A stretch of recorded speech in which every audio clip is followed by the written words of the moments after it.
Stephen Byler from GrowthLab Financial. Today I want to talk about an advisory board. The how, the why, and the who. One of the great things I've learned as an entrepreneur is the power of good advice. More than likely, people are glad to give you their feedback and input.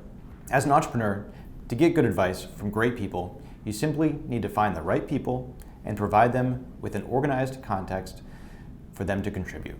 That's the role of an advisory board. It doesn't need to be complicated. It can be informal, and I argue it's a critical element of success for entrepreneurs. Every entrepreneur recalls those early days. You have a great idea. The team is pumped by the possibilities. Opportunity abounds. But who's there sharpening your idea? Who's tempering your enthusiasm? Who's providing introductions to new networks of people, investors, consumers, key vendors? When the answer to this is no one besides the core team, let's face it, at that point, conversations can get circular and stagnant. That's when you need an external advisory board, some outside influencers to contribute their experience, who can sharpen your idea, hone your business, temper your thinking, capture opportunities, and help you raise capital. Let me take a second to distinguish between an advisory board and a board of directors.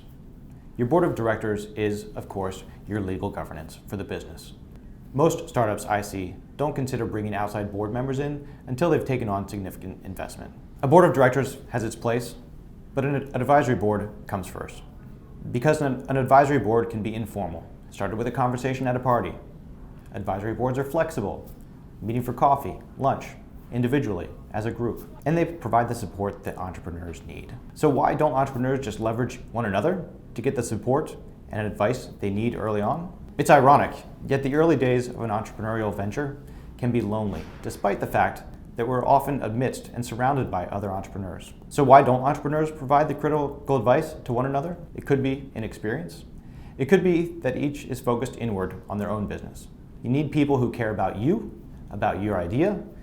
You need people who are willing to ask critical questions, questions that challenge your business model, questions that poke holes in your marketing strategy. You need people who are willing to open their network, new networks, to suggest the next potential employee, the next key vendor, the next angel investor to talk to. Most companies start from someone leaving their job, voluntarily or not, to do something they know or something that they've been noodling on for a little while. It's at this stage that starting an advisory board is so helpful and so critical. Sometimes I see an entrepreneur who just wants to work heads down, tweak the product, make it perfect. My advice, always seek advice at every stage about every aspect.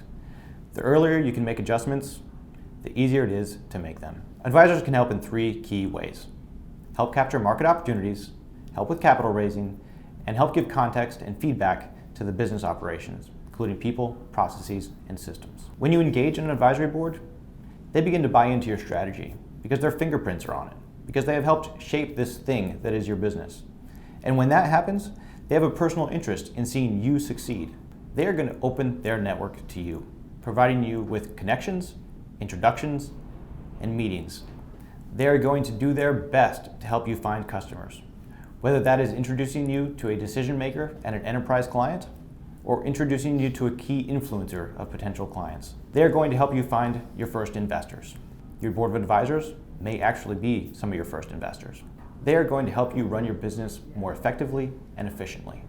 These people, they've been there, they've done that. As entrepreneurs and executives, they know a thing about running a business like yours, and they can help you identify issues in your operations, find the next key employee, or sometimes just jump into the nuts and bolts and help solve a nagging problem. So let's talk about the who and the how.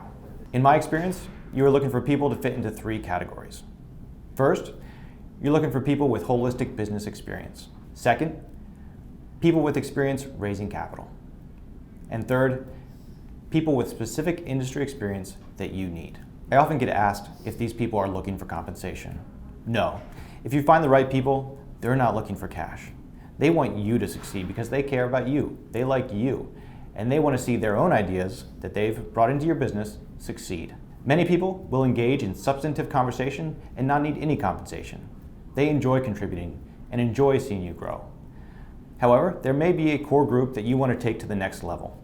With these people, finding the right exchange of value can often come in the form of equity. And this aligns them and you. When you win, they win. How do you find these people? Particularly, how does the first-time entrepreneur find these people? The short answer, network, network, network. You dive into your network. It's not likely that you are going to have the phone number of the top 10 people that you want on your advisory board, but you can still get them. We all have a network. It starts with our friends, our relatives, our colleagues, former bosses, former colleagues. All of these are starting points. Make it your goal to have 8 to 10 meetings a week. Set up your day around breakfast meetings, coffee meetings, business lunches, and drinks. Live and breathe the concept of building your advisory board for 3 weeks and see where it takes you.